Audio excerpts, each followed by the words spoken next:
They say the forest behind our town is older than memory, and so is the old man who guards its secrets. Every time I passed his creaky porch, he'd fix me with his clouded eyes, warning, "Stay out of those woods, boy. They know your name." I'd laugh it off, dismissing his words as the ramblings of a mind lost to time. But the wind that night had a voice, a whisper that curled around my ear, carrying my name. That's when I realized the forest might be listening, too. Curiosity drove me deeper into the thicket where the trees twisted unnaturally, their gnarled branches forming a canopy that blocked out the moonlight. Each step felt like an intrusion, the crunch of leaves underfoot too loud, too alive. The deeper I went, the more I felt watched.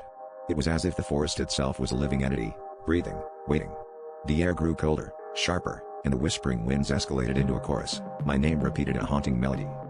I stumbled upon a clearing, where the trees circled protectively around a solitary stone altar. The sight was unnerving, but a part of me felt drawn to it, as if an invisible thread pulled me closer. As I approached, the whispers ceased, leaving a deafening silence that pressed against my ears. It was only then that I noticed the carvings on the stone, symbols I couldn't understand but felt deep in my bones. They were warnings, messages left by those who came before, those who hadn't listened. In that moment, the forest came alive. Shadows stretched and morphed, and I felt them closing in, an audience to my realization.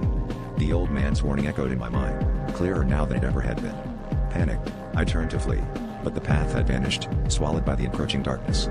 The last thing I heard as the forest claimed me was the wind, now a gentle caress, whispering my name with a kind of reverence, marking me as one of its own.